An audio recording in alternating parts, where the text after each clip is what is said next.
Voici la revue de presse. Bonjour Marion Lagardère. Bonjour Patrick, bonjour Julie, bonjour à tous. Dans la presse ce matin, on joue à se faire peur avec l'état de santé des marchés boursiers. Les marchés sont en mode crash test, titre l'opinion. L'humanité y voit carrément un parfum de krach et les Échos parlent de choc. Y a-t-il un risque de crise financière, demande La Croix. Oui, faut-il craindre une nouvelle crise financière, insiste en une Le Figaro. La plupart des spécialistes veulent voir dans la chute des marchés une correction des excès de ces derniers mois, écrit le journal, mais certaines voix alertent sur l'imminence d'une crise. Alors, qui sont ces Cassandres ? Eh bien, d'après le Figaro, ils sont 3 et pas des moindres. Bernard Arnault, le PDG de LVMH, qui prévient « Dans les 5 ans qui viennent, une crise surviendra, j'en suis convaincu ». Prophétie partagée par 2 poids lourds américains, Alan Greenspan, l'ancien patron de la Fed, et le milliardaire Warren Buffett. Alors, les premières lignes du papier jouent avec le champ lexical de la catastrophe, avis de tempête, coup de tabac, vent de panique, bourrasque, puis passé le premier paragraphe, eh bien, on nous dit que le décrochage actuel est plutôt sain. Les professionnels reçoivent cette correction avec un certain soulagement, écrit Hervé Rousseau. Elle était souhaitable, voire salutaire, confirme un analyste. Toutes les valorisations étaient bien trop élevées. Retour donc à la question de départ. Faut-il craindre une crise ? Non, semblent dire les spécialistes qui, toujours d'après le Figaro, se montrent plutôt confiants. La croissance est toujours solide. Le FMI a d'ailleurs revu ses prévisions à la hausse. Et puis, les bénéfices des entreprises continuent de croître. Des indicateurs plutôt positifs sur lesquels les Échos restent, eux, plus prudents et préfèrent parler d'incertitude et de grandes inconnues, ou comment dire qu'on ne sait pas et qu'on ne peut faire que des paris. Et puis d'autres informations a retenu l'attention de tous les journaux.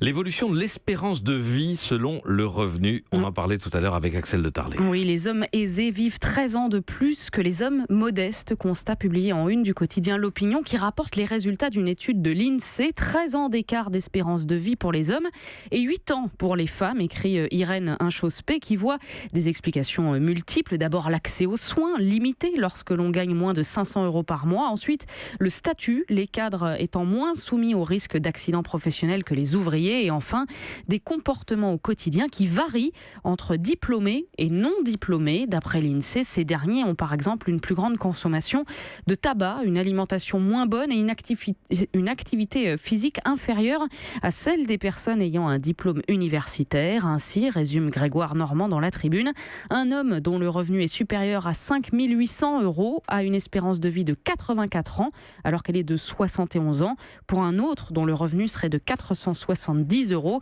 De quoi faire dire aux Parisiens aujourd'hui en France qu'argent rime avec longévité, la longévité qui ne garantit pas le bonheur, mais qui, contrairement à lui, se quantifie. Effectivement. Et puis dans la presse également, on en parlait à 8h, la répression en Syrie. Oui, par petites touches, le genre d'information qu'on ne trouve que si on la cherche parce qu'elle ne fait pas la une. L'ONU ouvre une enquête sur l'usage des bombes au chlore en Syrie, nous dit par exemple Ouest France, qui est un des rares à expliquer qu'en janvier, ce type de bombe aurait été utilisé dans la province d'Idlib et dans celle de la Ghouta orientale. Les Américains disent posséder des preuves, le représentant syrien dénonce une campagne de propagande et la France, écrit le journal La France, dit qu'il est encore trop tôt pour confirmer la nature chimique de ces attaques. Comme un air de déjà-vu, voilà que ressurgit le spectre des bombes au chlore, écrit Christophe Lucet.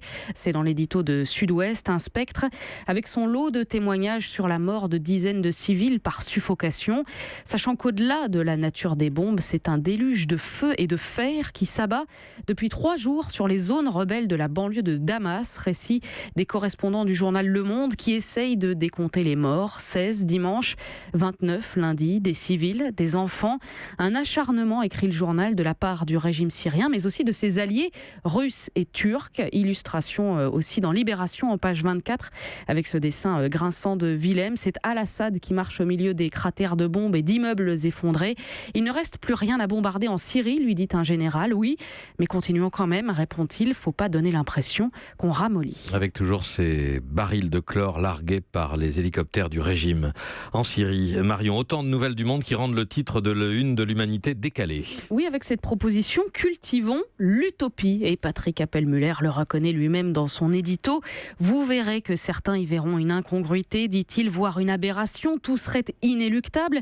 Les inégalités, la mondialisation, la marchandisation des individus, la précarisation, la privatisation des biens communs ou encore l'accumulation des armements. Face à tout cela, l'utopie ne serait qu'un songe creux, alors qu'elle est en fait une révolte devant la molle soumission à l'ordre l'ordre du monde. Voilà, il faut voir grand Patrick viser haut et surtout oser ressortir un auteur auquel aucun autre journal n'a pensé ce matin, Thomas More, né le 7 février 1478 et qui décrivait dans son livre intitulé L'Utopie un modèle de société idéale. Toute la question est de savoir comment on passe de l'utopie à la réalité et c'est un peu le thème de l'histoire du jour choisi par Ouest France. Pour sauver son village, titre le journal, un maire s'endette sur 20 ans. Ça se passe à Quittebeuf, 640 habitants, c'est dans l'Eure. Une commune que le maire sans étiquette, Benoît Hénard, désespérait de voir décliner. J'ai vu fermer les commerces les uns après les autres, dit-il, un vrai drame face auquel je ne pouvais rien faire. Plus de boulangerie, plus de boucherie, plus de café.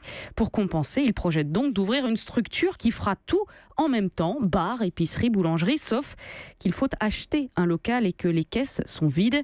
Je ne voulais pas endetter la commune, dit-il, alors j'en ai parlé à mon épouse, puis à mes enfants, et finalement, j'ai fait un prêt personnel de 200 000 € sur 20 ans. Menuisier de formation, il réalise tous les travaux lui-même. Le café-épicerie a ouvert en décembre et ne désemplit pas, raconte Ouest France. Prochain rêve de l'élu, ouvrir une boucherie. Alors, utopiste le maire, je fais simplement ce pourquoi j'ai été élu, dit-il. Les utopies s'enracinent dans des actes concrets, conclut l'édito de l'Humanité, des actes parfois dérisoires, mais qui prennent forme et se fortifient en s'additionnant. Merci à vous, Marion Lagardère, pour la revue de presse. Europe 1.